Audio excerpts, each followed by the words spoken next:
Hello ladies and gentlemen, Omnisensei is back with part 4 of the series. What if I ESEKAID into Naruto with World of Warcraft system before the first Shinobi war? If you are enjoying this amazing series and want to see more, don't forget to hit that like button, subscribe to the channel, and smash that notification bell to be updated when I upload the next part. Without further ado, let's dive into it.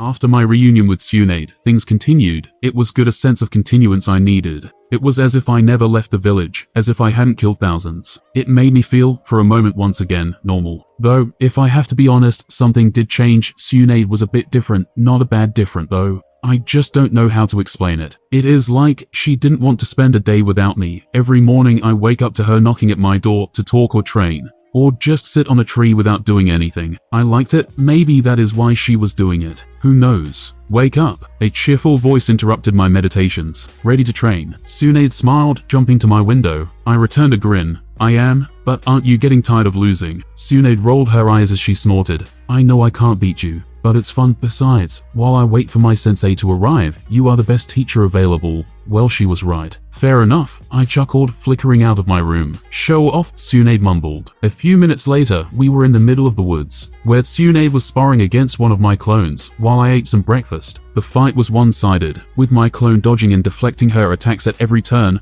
Force is meaningless without skill, Tsunade. You pack quite a punch. But that without speed and precision, it's nothing. I can see that, Tsunade chuckled as my clone kicked her in the guts. Can you lower the difficulty to Genin? Ah, how cute, she thinks my clone is fighting above Genin level. Adorable. I grinned. I am keeping my clone to the level I had when I left Konoha. In all actuality, you are stronger than my clone, but my clone has something you don't. Experience. Ha, Tsunade sighed. So to defeat him, all I have to do is get creative. I wonder where this is going. Punching the ground, Tsunade threw several smoke bombs into the ground, creating a thick curtain of multicolored smoke. Then she pulled a kunai from her pouch and lunged at the clone. A good strategy, but ineffectively slow. Nope, my clone chuckled, jumping into a tree. Oh, come on, Tsunade cried. You are getting closer, I assured her. But if you want my recommendation, you need more speed. You have strength and chakra, but you are painfully slow. Maybe get some training weights. Speed, got it? Tsunade nodded. Yeah. I nodded, wondering if I was doing the Shinobi world any good by telling Tsunade to increase her speed. Alright, I'm done for the day, Tsunade sighed, sitting on the grass. Well, it's my turn then, I chuckled. It was time to train my shuriken jutsu. Yes, go go, Tsunade urged me in a spirited tone, unable to hide her excitement. She had gotten a liking to see me train. She thinks it's all striking. Chuckling at her enthusiasm,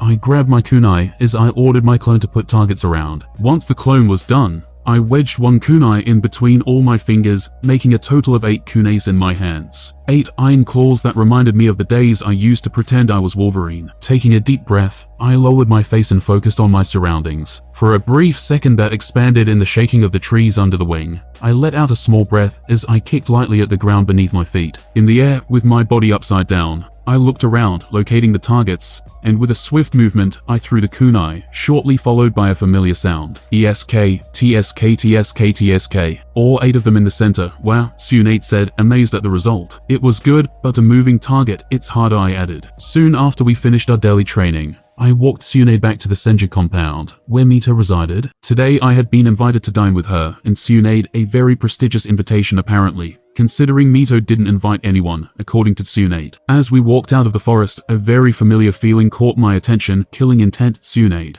I want you to run and if possible bring help, I told her with a tone of finality. Tsunade, quickly catching what was happening, asked, how many? 1. I wasn't sure sending her alone could result badly. Change of planes, creating 2 clones. I ordered one of them to carry Tsunade back to her grandma's house, and the other to protect them. I will send help, Tsunade mouthed as my clone flickered away with her. So, are you after me or her? I asked, loud enough to be heard. Both, but for different reasons. We want you dead, and we want her to be a wood-style broodmother. A tall man of burly composure said as he landed a few meters behind me. My partner will get her. 2 clones won't stop him. Looking over his level, Uzanaga Bataru level 21, I smiled. You are severely underestimating me. but that's good for me, not for you. Hanging his head low, Yuzunaga let an ironic smile slip across his face. Am I though? In the blink of an eye, the distance between us closed, and with incredible speed, Yuzunaga punched my throat and solar plexus simultaneously. He then pulled a kunai out, digging it into my stomach. Haha, so much for the undead calamity. Yuzunaga laughed, but my body fell to the ground, leaving a trail of blood. So you are from Iowa? I whispered into his ear. What? Jumping into a tree, Yuzunaga growled.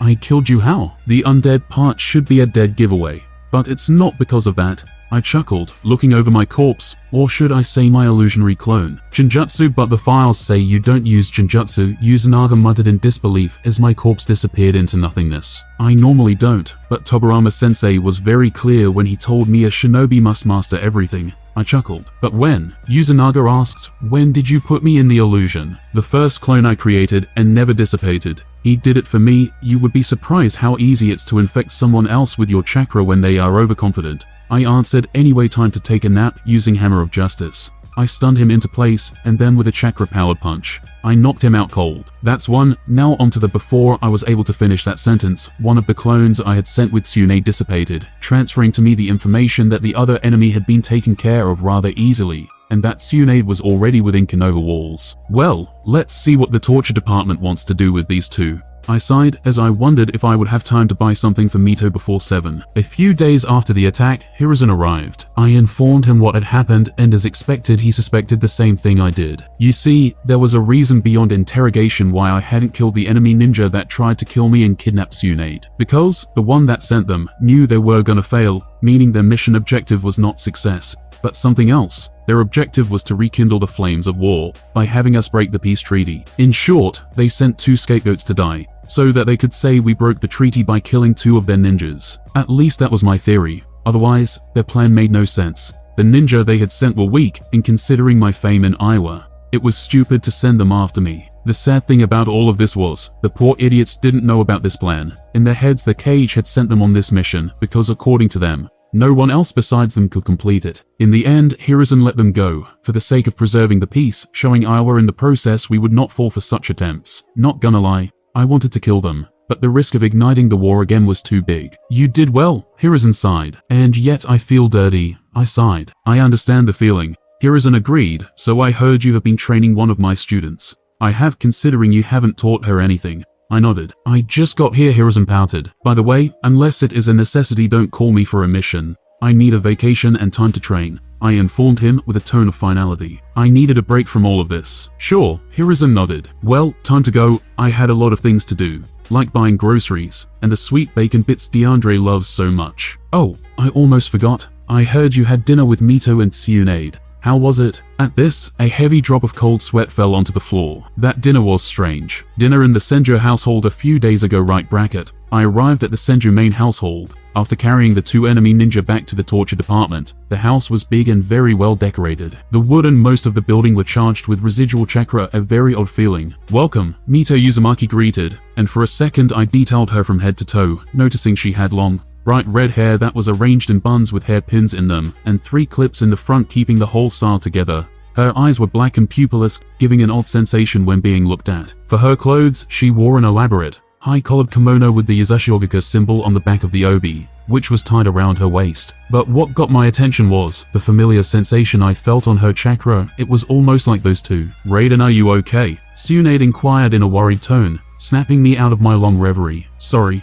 I got lost in my mind for a second. I chuckled, bowing respectfully to Mito as a greeting. It's okay, but if it helps you, don't worry. I keep a tie leash on the beast, Mito smiled, walking towards what I assumed was the kitchen. The what? Tsunade mumbled as I tried to process what had happened. Taking a deep breath, I smiled and proceeded to enter the Senju household. And then, things got weird. I couldn't believe my ears when I heard Tobirama had adopted someone into the clan. Mito chuckled as the servants served the food. But I can see why you are a smart kid, very much so. I would even go as far as to say he saw himself in you. Who would have guessed Tobirama being a sentimental one? I always assumed my Hashi was sentimental. I will be forever grateful for what Tobirama-sensei did for me. I smiled. He was a weird combination of cold and warm. But he was, Mito nodded. I heard you have a few monikers, Tsunade piped in with a smile. Yes, I nodded with a chuckle. They vary depending on the village. but most of them call me either immortal or undead. What a peculiar array of monikers, Mito commented, taking a sip of her tea. So you can't die? Tsunade inquired with a soft hum. Oh, I can, but it's hard to. So they simply assumed I was immortal. I grinned. I will get a better moniker. Just wait, Tsunade grinned back. At this, Mito chuckled. I wonder what will your kids look like, and right here I choked violently on my food. Grandma, Tsunade cried out, blushing under the table, and I witnessed my life fade away under my choked throat. What? I didn't say anything. You were the ones to misinterpret, Mito smiled. Or perhaps you didn't, who knows? Oh my god, Raiden, don't go into the light. Tsunade, who had just now remembered I was dying, jumped to my rescue. Breath, she commanded. Back to the present, I looked at Hiruzen and shuddered. It was good. I guess I almost died though. Oh, typical dinner with Mito then. Hiruzen nodded. I won't even question that. Bye. Without wanting to extend our conversation any longer, I flickered out of his office. Haha. Poor kid, Hiruzen chuckled. Jiraiya POV Raiden, this Raiden that I will show Tsunade I am the best. I will challenge Raiden to a duel, defeat him, and win the princess's love. Like in every comic I have ever read, Jonin or not, Raiden was going to pay for stealing my girl. Don't, Orochimaru said. Don't what? I asked. I know that face, you are about to do something monumentally stupid, so don't, Orochimaru elaborated. I won't. All I'm going to do is challenge Raiden into a match for Tsunade's love, I declared, knowing I would win, for the hero always won. You are going to challenge a seasoned war veteran, Orochimaru took a deep long breath. I stand corrected, it's not a stupid idea. At this I smiled. It's a retarded one. I will get the medic ready, though I doubt they will be able to repair your broken body. 2 weeks after Hiruzen's return, I was tasked by him to assassinate someone, a traitor. Kuramoto Misaki, apparently according to his sources, he had been selling information to Kumo during the war. Hiruzen proclaimed I was the only one he could trust with this assignment, because he didn't know how deep Kuramoto's connections went and knew I was to be trusted. Knowing the importance of this mission, I accepted. Any plans today? Tsunade said, snapping me out of my long reverie. Some, not many, I answered. Well, once you're done, come by my place. I have a new jutsu I want to show you. Tsunade smiled, skipping to her house after a day of training with her team and her sensei. Time to kill a man. I will, I muttered, flickering out of sight. It took me 2 hours to find the man I had been assigned to kill. Finding him in an abandoned warehouse. This told me 2 things. 1, he knew I was coming, and 2, someone had heard the Hokage. Hanging his head high, in a mighty display of smugness, Kuramoto let an ironic smile slip across his face. So the new Hokage heard about my secret dealings, and he sent the famous, undead, or is it immortal? I personally like better the immortal, but that's just me, I answered as I observed his level. Kuramoto Misaki level 35, a level higher than me. That could prove to be problematic. Kuramoto sneered with a condescending attitude. Well, I guess I'm about to try how immortal you are. Who knows, I might have fun casting Soul Stone. I took my stance. Who knows, you know you could have declined the mission. Kuramoto chuckled, his chakra increasing dramatically with each passing second. This is on you. The Hokage sent you here, because he has no proof, and I control the old council. So while he changes the council, he can't imprison me, not without gaining a bad reputation. So he sent you to do his dirty work. And now you'll die. Maybe, maybe not, I replied. Huh, well that's right, nothing it's for sure in the ninja world. With tremendous speed, the distance between us closed. He wanted to end the battle with a single attack. Foreseeing this, I blinked a few meters behind him, leaving some explosive tags where I was. Front the smoke of the explosion, Kuramoto dashed towards me, sword at hand. I am not done yet, he declared, charging his blade with chakra. Same, flickering behind him. I kicked him in the head, and as I was upside down in the air, I shouted, fire style. Great fireball technique. With blinding speed, I quickly wove the signs for the jutsu, and a ball of fire large enough to swallow him shot out of my mouth. Kuramoto turned around and faced the ball of flames dead on, and with a swing of his blade, cut the ball in 2 perfect halves. Not bad, but there isn't anything I can't cut, brat. There's always a first time for everything, I replied, summoning my fell guard, DeAndre, water elemental, and my fire elemental. Kill him, I ordered, and they all roared with delight. For extra measure, I used Hunter's Mark on him, just in case. No wonder they call you the Demon Lord in Suna. Kuramoto laughed, rushing to face my summons head-on. His reflexes, speed, and attacks were in a league of his own. If this battle extended, there was no guarantee I was going to win. But even with his incredible strength, he had one major weakness, his confidence. As we fought, I noticed he was facing me with his real self. No clones, just him and his blade. And how he reacted to my summons. He is not one to run or fight a battle like a ninja. His way of thinking fluctuates between the honorable way of a samurai in battle and the traitorous side of a ninja out of it. Funny really, how a man can be both stupidly honorable and a traitor at the same time. Unfortunately for him, I was a ninja, and when it came to battle I had no honor. Multiple shadow clone jutsu. As he fought against my summons, I created 10 clones. Then each of them threw a smoke bomb into the ground, creating a thick curtain of smoke to cover the next step of my plan. Explosive tag clone technique. Each one of my clones started to cover the warehouse and its abandoned surroundings with explosive tags, thousands of them, with my newest jutsu. That was fun, Kuramoto declared, having killed my summons already. Good, now for the final act, I said as the smoke cleared, revealing an explosive tag in my hand. Kuramoto took a step back as his eyes widened in realization. In every direction he looked, thousands upon thousands of explosive tags were hanging, ready to explode at my command. Are you crazy? You will die. The explosion will eat us away. I can't die, remember, I grinned, lighting the explosive tag in my hand. You buy whatever he was about to say was silenced by the explosion that brought daylight to that fateful night, eating away a good part of the forest where the warehouse was located. Level up soon after the explosion died out. I resurrected using my soul stone. Well, that was painful. I sighed. At least I had gotten a big chunk of X by killing the guy. With nothing else to do in the scene, I flickered out of there, leaving a burning hole of nothingness. My destination, Tsunade's home. She had a new jutsu to show me, and I had time before dinner. Flickering a few times to get to her house, I knocked at the door, getting a stifled giggle from the other side. Is anyone home? I asked, opening the door slowly. Once the door was wide open, a lot of people yelled surprise. Startled, I jumped at the first person I saw, kunai brushing against her throat. Taicho, it's me. Yumi cried, and I snapped. I am sorry, I muttered. I reacted out of instinct. It's okay. In hindsight, it was a bad idea to startle you, Yumi admitted. I see that now, Tsunade nodded. Anyway, happy birthday. Happy birthday. Oh, yeah, I was turning 7 today. After my birthday, one that Tsunade had planned with the help of her teacher, I focused on training my sending abilities. Had I been faster, I would have killed one of them. I almost did. I needed to know and feel who was around me to avoid such accidents ever happening. Mandatory quest completed. You have been called to help with the raging war in the elemental nations. Defend your home and allies from invasion while ensuring your survival. Show them what Konoha Nin is made of. Objective: survive the first Shinobi World War without Konoha being destroyed. You get plus 700,000 EXP ERIENCE points. Plus 10,000 reputation with Konohagaka, War Veteran title. Bonus objectives: get a moniker, so that the enemies fear the name of your dance. Level up, level up, level up, level up, level up, level up, level up. Well, that was a few months late. Level 42. I whistled, looking over my stats. Name: Raiden Senju title. War Veteran, 10% off in any purchase in Konoha territory. Moniker: Undead Demon, level 42 HP. 6440/6440. Chakra: 15,938. 15,938 energy. 400's Fury. Eros/200 experience points equals 90,286. 100,330 stats. Intelligence: 498. Strength: 370. Agility: 430. Stamina: 322. Undead Demon. I guess it's fitting. War Veteran, maybe I will get some discounts or something.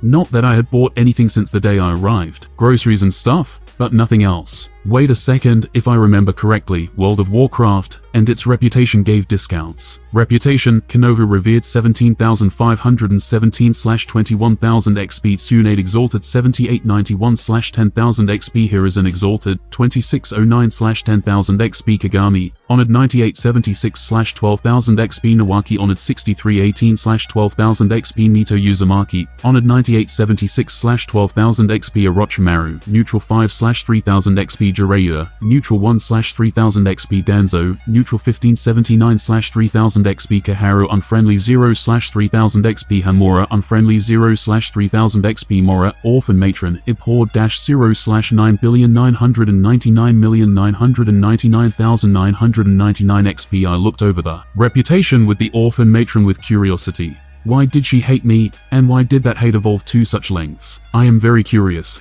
I muttered to myself, pondering if I wanted to go down that rabbit hole, asking myself if I had anything to gain from it. I'll confront her after shopping. Taking my wallet from my bed, I jumped out of the window and went to the weapon market. I wanted to buy some kunai and other weapons, and see if I was going to get some kind of discount or something along the way with my reputation. It turns out, I do get a discount even with my groceries. I just hadn't noticed it. I get 15% off by my reputation and 10% off by my War Veteran title, making a total of a whopping 25% off in each purchase. I also noticed some weapons had stats. To be specific, the ones crafted by Master Craftsman. Whatever that meant, the stats weren't any good, getting at best an increase of 10 points per stat for an overwhelmingly expensive weapon. But this revelation didn't come without its winnings. For I remembered my UI system was a copy of WoW adapted to the Shinobi world, meaning professions were also within my grasp, which in turn meant it was time to craft my weapons and armor. But for that, I would have to level up my professions. And that, no matter the version of WoW, was a pain in the ass. But it was worth it. With that in mind, I created 20 clones. It was time to grind this thing. Professions: herbalism, gathering harvest herbs found throughout the world and from the bodies of some creatures. You can detect nearby herbs on the minimap. Mining, gathering mine ore, stones, and raw gems from protruding veins or deposits. Also teaches you the smelting sub-profession, which allows the use of a forge to smelt the ore into bars of metal. You can detect nearby ore deposits on the minimap. Skinning, gathering, skin the corpses of certain creatures for their hides, leather, and scales. Alchemy, production, mix potions, elixirs, flasks, oils, and other alchemical substances into vials using herbs and other reagents. Your concoctions can restore health and mana, enhance attributes, or provide any number of other useful or not so useful effects. High-level alchemists can also transmute essences and metals into other essences and metals. Alchemists can specialize as a master of potions, master of elixirs, or a master of transmutation. Blacksmithing, production, smith various melee weapons, mail and plate armor, and other useful trade goods like skeleton keys, shield spikes, and weapon chains to prevent disarming. Blacksmiths can also make various stones to provide temporary physical buffs to weapons. Enchanting, service, production, imbue all manner of equipable items with magical properties and enhancements using dust essences and shards gained by disenchanting. Breaking down magical items that are no longer useful. Enchanters can also make a few low-level ones as well as oils that can be applied to weapons, providing a temporary magical buff. Engineering, production, engineer a wide range of mechanical devices including trinkets, guns, goggles, explosives, and mechanical pets using metal, minerals, and stone. As most engineering products can only be used by suitably adept engineers, it is not as profitable as the other professions. It is, however, often taken to be one of the most entertaining, affording its adherents with numerous unconventional and situationally useful abilities. Engineers can specialize as goblin or gnomish engineers. Inscription, production. This is a crafting profession in which one can create glyphs, reputation contracts, Vantis runes, Dickmoon cards / decks, and more. Scribes can use the learned skill of milling to break down herbs, gathered with herbalism, into pigments used to create inks. These inks, both common and uncommon, can then be used to inscribe a parchment. Jewel crafting - production, cut and polish powerful gems that can be socketed into armor and weapons to augment their attributes or fashioned into rings, necklaces, trinkets, and jeweled headpieces. Also teaches you the prospecting ability, which sifts through raw ores to uncover the precious gems needed for your craft. Leatherworking, production, work leather and hides into goods such as leather and mail armor, armor kits, and some capes. Leatherworkers can also produce several utility items including large profession bags, ability augmenting drums, and riding crops to increase mount speed. Tailoring, production, sew cloth armor and many kinds of bags using dye, thread, and cloth gathered from humanoid enemies during your travels. Tailors can also fashion nets to slow enemies with rideable flying carpets. That was a lot of shit to work through, but in the meantime, I would focus on the gathering professions. With that in mind, I sent my clones to do just that. In the meantime, I would find out what the matron of the orphanage abhorred me. I approached the orphanage I once lived in, wondering what could ignite such passionate hate towards me. My interactions with the matron were short and to the point. We never had any problems, which is why I was curious as to why did she hate me. A few possible theories came to mind. She could 1 be a spy, 2 I unknowingly did something to earn her hate, or 3 she was just crazy and hated children in general. Raiden, one of the many kids in the orphanage, approached me as I entered the terrain. "Hey you." I had no idea who he was. "It's Toman. We used to play ninjas a year before you entered the academy." Toman, who I knew his name, chuckled. "Oh, hi, not to sound rude, but I came here to see the matron." I sighed. "Oh, sure, follow me." Toman nodded, running towards the building. As I followed Toman, something didn't feel right. The atmosphere of the entire orphanage felt off. I didn't like it. It was slightly disturbing, but not in a threatening way. It was hard to explain. "Here we are." Toman smiled, pointing to the door leading to the matron's office. "Thanks." I thanked him, opening the door. Inside, the matron was sitting on her high chair, writing over an old parchment with a cup of wine in her free hand. "If you are looking for a place to stay, I already informed you years ago that after graduation you were no longer my problem." The matron informed me without even looking at me. Her tone was condescending and rather demeaning. "Yeah, you did." I nodded, seeing her title, her level, everything, and nothing was out of the ordinary. "More a level 1 then. Why are you here wasting my time, Raiden?" The matron sighed, rubbing her temples while putting the parchment down on the table. "My time, it's short as it is, so please go straight point." "Very well." I sighed. Why do you hate me? I asked, doing as she had told me. Going straight to the point, might as well humor her. This is why you are wasting my time. The matron rolled her eyes. I don't hate you. I don't like you. I don't have any particular feelings for you. Her body posture, her breathing, she was lying. Intriguing. You are a decent liar. I chuckled, taking a seat. Now how about we try the truth? Some say it's liberating. Leave my office now, the matron ordered with a tone of finality. I will. I grinned. As soon as I get my answer, come on. It's not that hard. You hate me, and that's okay. I just want to know why I don't recall wronging you. You want to know why I hate you? The matron hissed, her hands closing so tight the pen in her hand broke in half. You were a normal kid, a good one at that, and then you decided to become a murderer, a remorseless killer without even consulting me. You hate me because I became a ninja. I asked in befuddlement. Her reason was so stupid. Oh no, I hate you for what happened next, the matron hissed, her face red in pure anger, looking as if it was about to explode. Your sinful path created a road to hell for the rest of the kids. Oh great, a religiously crazy bitch. You were the first one, and soon, many followed your example, and because of you, many of my innocent children turned into sinful creatures that feast in carnage.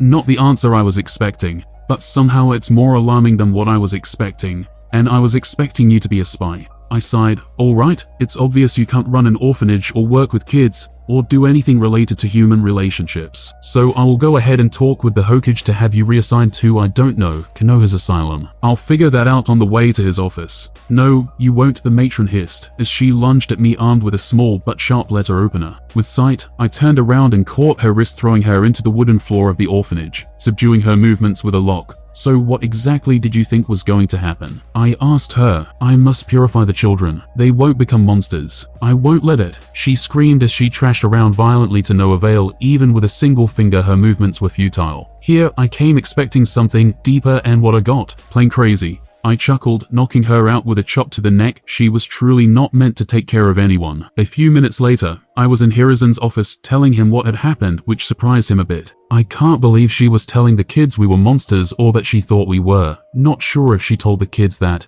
They didn't seem afraid of me when I got there. But regardless of her hate towards us, it's more than obvious she is not fit to teach kids anything. I sighed. I mean, she has a point. We are killers, but she shouldn't have let her judgment cloud her mind to such extent. Indeed. Hiruzen nodded. Attacking a shinobi of belief is considered treason. Don't be too harsh on her, in all honesty. I think she needs professional help. I chuckled. Her behavior was that of a crazy person. Maybe find a place for her in the local asylum. I heard the Yamanaka do wonders with those poor people. Heck, some of them even go back to their normal lives. I suppose that would be a viable solution. Hiruzen nodded. Oh, before I leave, don't let her have contact with any kids. Her delusion can morph into a more dangerous one. Today she wants to stop kids from becoming ninjas. By telling them we are monsters, tomorrow she might decide it's easier to kill them, so that they don't become one of us. With that, I flickered back to my house, ready to see how my clones had progressed with the professions. For days to no end, I continued to send my clones on the mission to farm the gathering professions, effectively cutting my chakra reserves to a third of my full, as it was what I needed to keep the clones active 24 hours 7 days a week, and according to my calculations,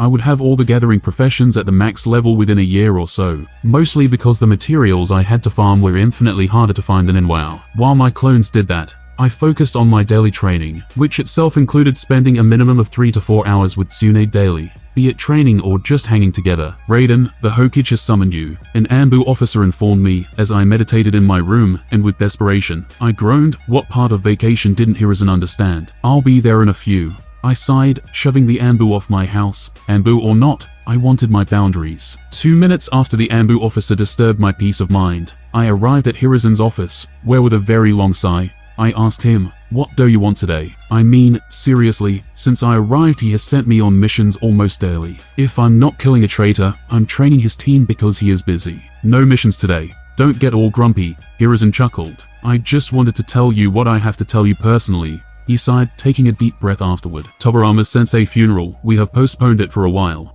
but we are finally in a place we can do it without hurting the village, logically speaking, and to the inheritance he left you. What? I froze at the inheritance part. He left you his house in the Senju district and the majority of his scrolls and books. Hiruzen smiled and then pouted. All he left me was a letter that said, grow up and hit yourself in the head every time you think of something stupid. At that, I laughed. Can you blame him? Very funny. Hiruzen rolled his eyes. Now the funeral is in a month, so buy some formal clothes. I will. I nodded. As I made my way to the Senju district to see the house, I encountered Tsunade fuming in anger, which is never good and usually means Jiraiya was involved. Raiden, she shouted or saluted, not sure when she's like this. Should I run? I asked with a smile. I feel like I should. Sorry, it's just Jiraiya. Huh, I knew it. What did he do this time? I asked, already anticipating something of idiotic magnitudes. I mean, it was Jiraiya. The kid had talent, but having talent didn't translate to having a brain. Well, after a daily spar which he lost again, Tsunade began getting incredibly red, like tomato red. Ninjas sure blush weirdly.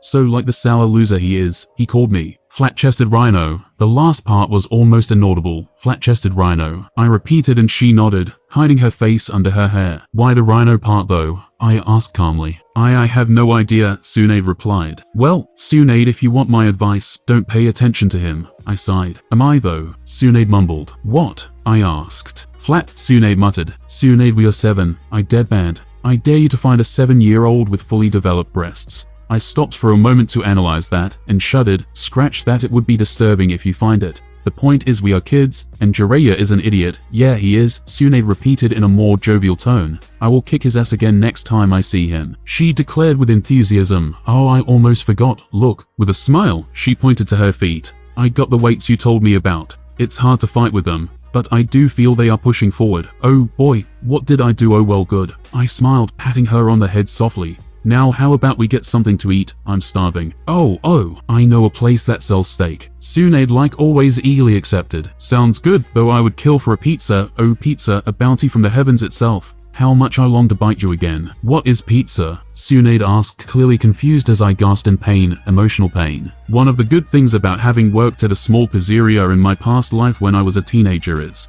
that I remembered how to make a pizza, and Konoha had most of the ingredients. So instead of going for steak, Tsunade and I embarked on a quest to hunt the necessary ingredients, which took us an hour to do. Then, it was all a matter of following the process God had taught us, which added another hour. I don't have an oven, so it was trial and error with the fireball jutsu. But in the end, the bounty of the heavens was finally complete in all its cheesy glory. It's round, Tsunade commented with a faint smile. Oh, I know, I nodded, dreamily staring at my creation. So how do I eat it? Tsunade asked. Soon she would feel what it's like to touch perfection. Oh God, how I wished I had a camera. Allow me, I smiled, cutting her a slice, a succulent one. Then I put her slice on a plate and told her, just grab it with a napkin, or without it, and bite into perfection itself. Okay, so do I start with the big side, or the small one? Tsunade asked, pointing to the crust and the place the gods themselves designated to start the pizza. The small one. I chuckled at her terminology. Okay? Without a care in the world, Tsunade bit into the pizza, and I was able to appreciate how her entire view of the world changed. What is this,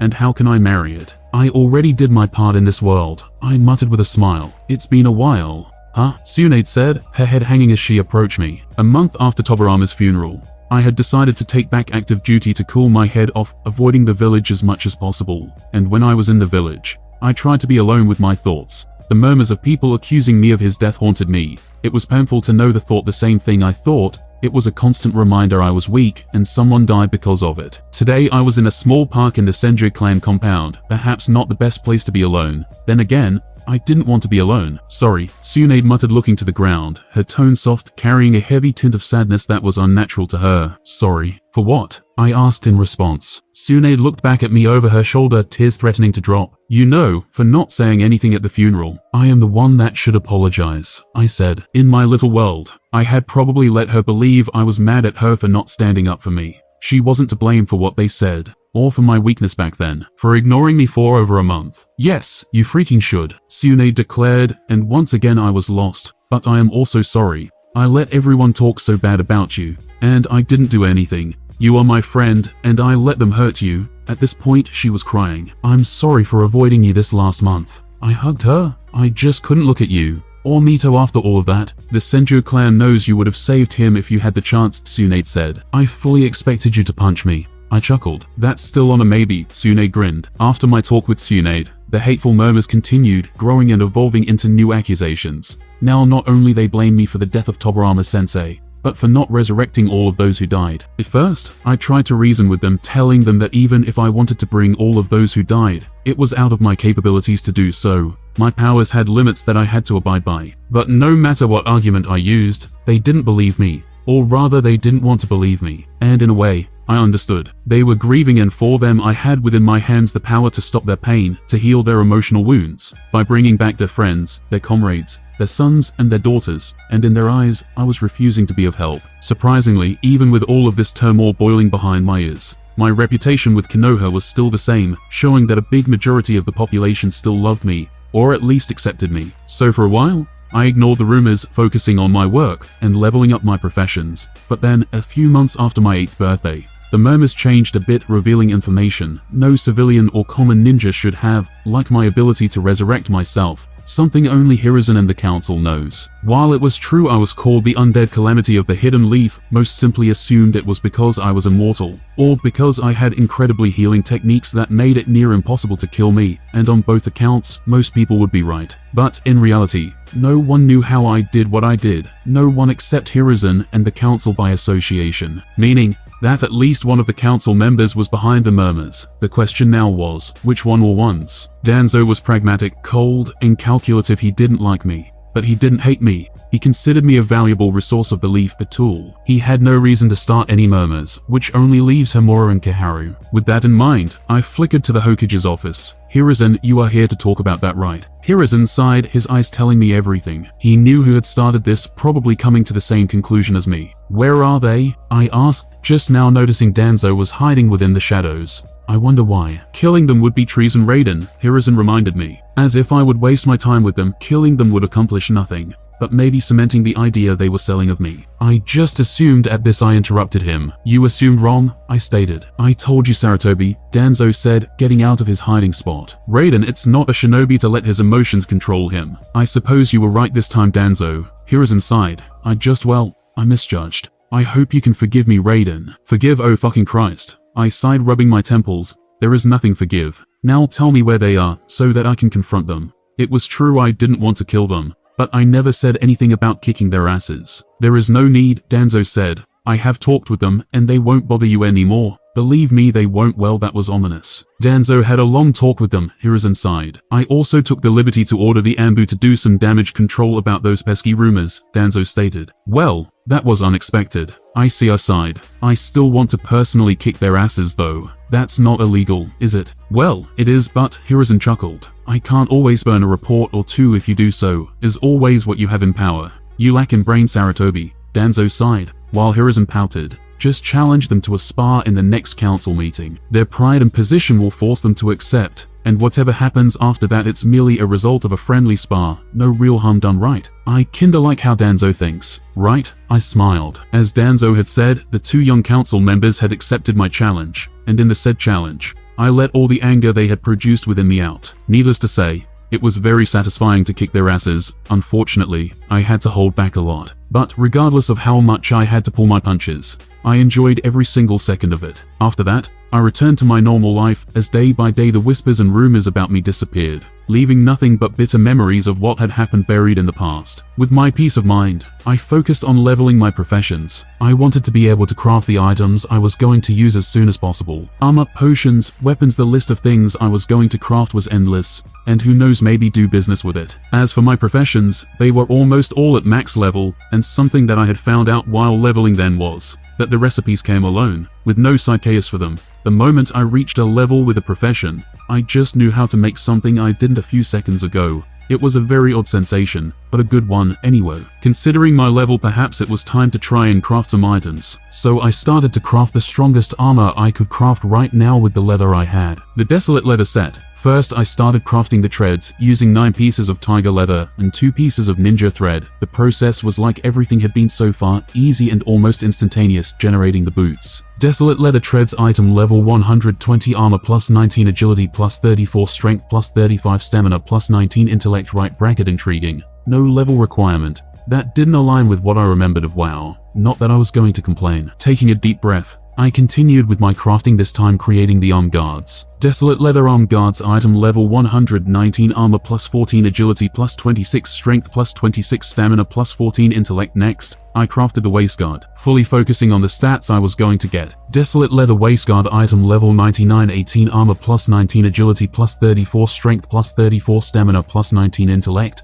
Well, these stats are crazy. In WoW, this armor for me was nothing but a waste of space in my inventory. Something I only crafted to level up my profession, but seeing them in person gave me a new sense of appreciation, considering my entire ninja setup had no stats or armor. Now the gauntlets, I chuckled crafting the gauntlets. Desolate leather gauntlets item level 111, 19 armor plus 21 agility plus 36 strength plus 39 stamina plus 21 intellect. Then I ordered one of my clones to bring me more leather from my storage to craft the helm. Once I had the leather, I started crafting another piece of my armor. Desolate leather helm item level 111 plus 26 armor plus 28 agility plus 48 strength plus 52 stamina plus 28 intellect. With a wild smile, I ordered my clones to bring out more leather. Today I was going to use a new armor. Desolated leather vest item level 129, 38 armor plus 33 agility plus 50 strength plus 63 stamina plus 33 intellect. Desolated leather leggings item level 99, 28 armor plus 25 agility plus 46 strength plus 45 stamina plus 25 intellect. Desolated leather pauldrons item level 129, 26 armor plus 25 agility plus 47 stamina plus 38 strength plus 25 intellect. And a pair of deadly lestrite band ring item level 100 plus 26 stamina plus 46 intellect. With no materials left,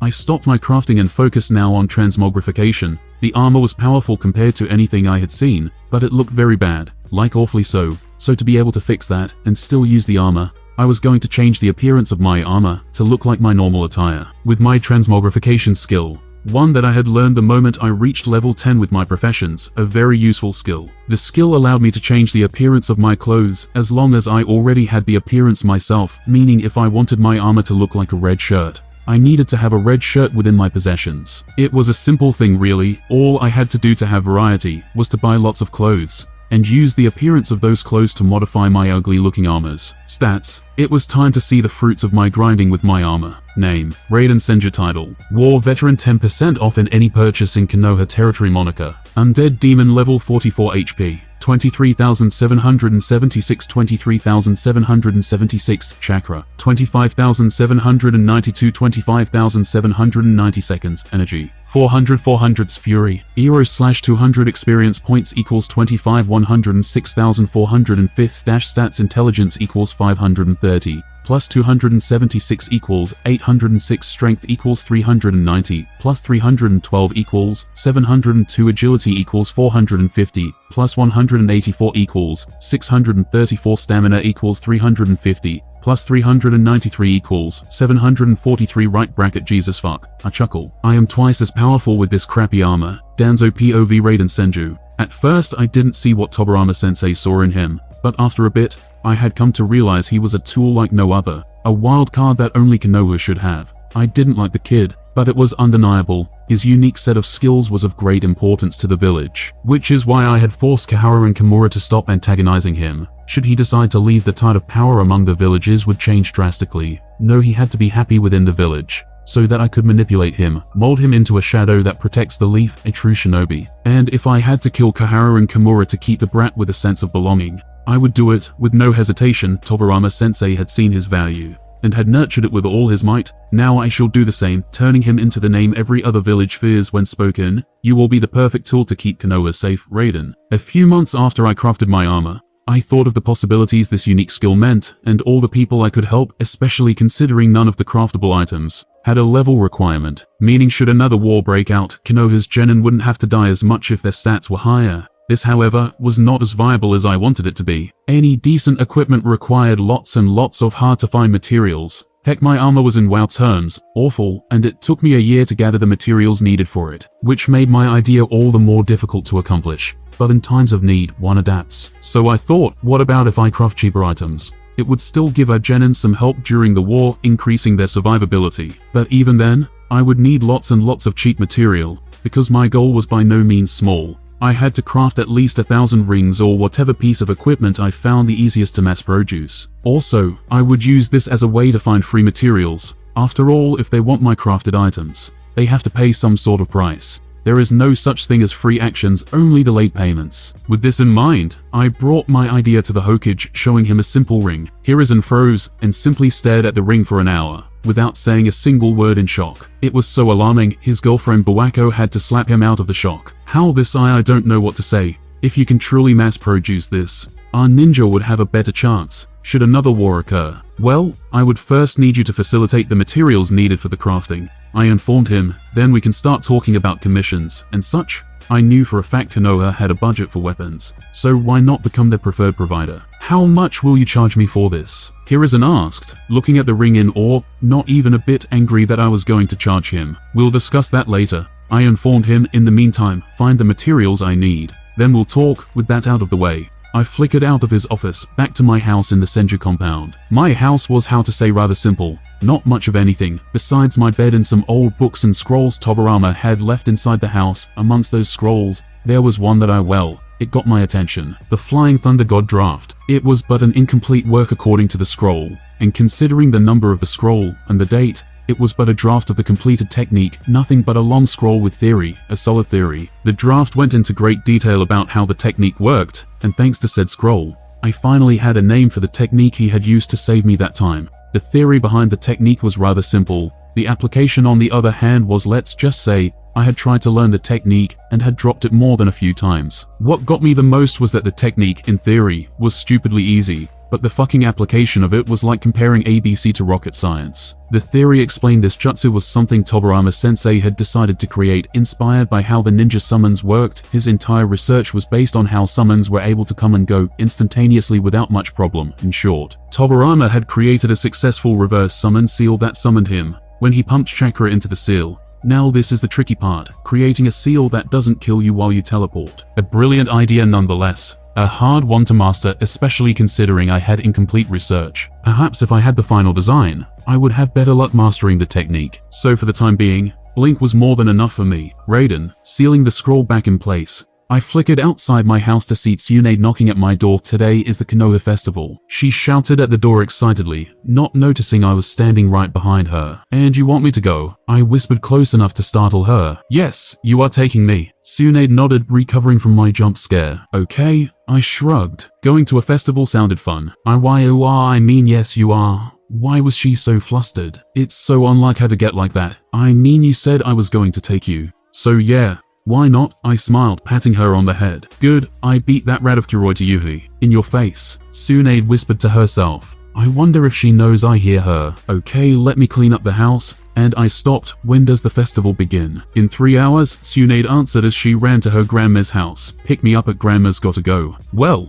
that was weird, but who am I to judge? I literally have died 3 times. Weird, it's just my daily normal now. I chuckled, going back to my house to clean. Tsunade POV Grandma Mito had told me that if I wanted to get Raiden's attention, I had to take the first step as she had done with Grandpa. She said in her own words, men are stupid, and they only know what they want if you spell it out for them. Not entirely sure what that means, but I took her advice and asked Raiden out to the Moonlight Festival. Can I even consider this our first date? I hummed to myself. Maybe. Grandma Mito chuckled. Poor boy, he doesn't even know it. But he's about to enter a long-lasting battle. He will not come victorious at battle, but I don't want to fight with him. Though we can spar, I guess, sometimes. Grandma Mito sounds crazy and scary. Oh, my sweet little Rose, Grandma chuckled. You will understand it one day. After all, this is a field of battle. We women reign supreme. It took me roughly 2 hours to clean my house and get ready for the festival. Tsunade wanted to go with me. For my attire, I picked something classy, a black and white yukata. Not too expensive, not too cheap, the perfect in between. After that, I went to pick up Tsunade, who was wearing a jinihito. Maybe I wasn't going formal enough. How do I look? Tsunade asked, her cheeks once again coloring in a deep red. I suppose she was embarrassed by her outfit that no doubt had been picked by her grandma. Before I could reply, Tsunade sighed. I knew this was too much. I told Grandma, let me use a normal kimono. But no, she went with the jinihito. Relax, you look good, I assured her, which calmed her a bit. If anything, I look underdressed. You look good, Tsunade muttered under her breath. So a question for personal curiosity. I hummed, is that comfortable to wear? I mean, it looks rather heavy. Tsunade chuckled at my question. Not that heavy. Considering I normally use weights of over 50 pounds on each leg, this feels rather light. Well, let's go. I chuckled, but before I started to walk with Tsunade to the festival, Mito flickered in front of me, stopping me dead in my tracks. Or not. Su, you go ahead. I need to have a word with this young gentleman, Mito informed as Tsunade gave her a look that said, I am seeing you. Fine. But hurry. Tsunade eventually relented under her grandmother's stare, leaving us alone. So hi, I saluted. Not sure where this was going. You have no idea what is going on, do you? Mito smiled, a disturbing smile. Since when was she this creepy? That assumption would be correct. Yes, I nodded. Well, allow me to color the picture for you. Mito began, her disturbing smile still in place. You have invited my granddaughter and future head of the Senju clan to the festival. Do you have any idea of what this entails? That we are going to the festival to eat food and hang out. I answered, unsure of what was happening. God, you are denser than Hashi. Mito sighed. The moment you enter the festival with Tsunade, all the clans in Konoha will assume you are spoken for. Spoken for, oh no. Oh, I gasped in realization. Heck, the situation was so fucked up that my gasp wasn't a normal gasp, but a French gasp, the highest level of gasp, a gasp. You are a weird mix between Hashi and Tobirama, Mito chuckled. So you have two options, let Tsunade go alone or to go with her. Letting Tsunade go alone. What kind of monster did she think I was? I will go, I declared. What other people thought didn't matter to me, not anymore. Are you sure? From that day forward, everyone in Konoha will think you two are engaged, Mito inquired. I won't hurt Tsunade just because I am scared of what others think. Not again, I answered. Then let's make it official, shall we? Mito grinned. Why was she grinning? I don't like this. Let's engage the two of you. For the love of we are kids, especially Tsunade. Oh, simmer down. Mito rolled her eyes. You won't be kids in a few years. Besides the engagement, it's more or less to stop the living nightmare you have brought upon me the moment you joined the clan. What nightmare the heck she was talking about? This, snapping her fingers, a seal appeared above my head as a mountain of papers fell upon me like the sword of Damocles. Those are just for this month, every single one of those 1100 letters. Our clan's trying to marry you off to one of their already adult daughters, or future daughters they are planning to have, or granddaughters with Tsunade. I don't have this problem. She is to be the head of the clan. But with you, she grinned, everyone wants a piece of you, so let's help each other out? Well, all is fun and such, but I doubt Tsunade will agree to any of this, as if my headstrong blonde friend would accept this. My headstrong blonde friend accepted, rather happily might I add. I didn't even see that blow coming. No wonder Mito chuckled at my statement. So in the end, I also accepted after weighing the cons and pros, and mostly not bothered Mito with my popularity. And besides, I suppose it's not that bad. The engagement is nothing but a facade that is only supposed to last until we reach our 16th birthday, which is when Tsunade will take control of the clan, and by clan law, I will be old enough to reject any propositions without consulting the clan head. Archaic system. But what can you do about it? Let's go. Tsunade giggled as she dragged me across the festival, all while I wondered, was Tsunade interested in me beyond our friendship? If so, how will I deal with it? Tsunade, I have a question. I sighed. Okay? Tsunade smiled. Do you like me? I asked in the most childish possible way. I do, Tsunade stuttered, blushing once again. Oh my god, am I that dense? Do you like me? Protocol avoidance activated. Sue, we have been friends for the longest, and I am flattered you like me. But aren't we a bit young to think on any of that right now? Perfect. I avoided answering her question. I mean, how was I supposed to answer? I am a young man reincarnated into a little boy maybe in the future, but right now we both look like potatoes, illegal potatoes. Tsunade grinned, her blush still there. Well then, I will ask you again once we become adults, and I promise you by that time, you will say yes. And that concludes this episode of What If I ESEKAID into Naruto with World of Warcraft system before the first Shinobi War Part 4. The story will continue in Part 5, so ensure you subscribe to the channel and hit the notification bell to be updated. If you enjoyed this video, give it a big thumbs up, share it with your friends, and comment your thoughts down below. I'm the Sensei signing out.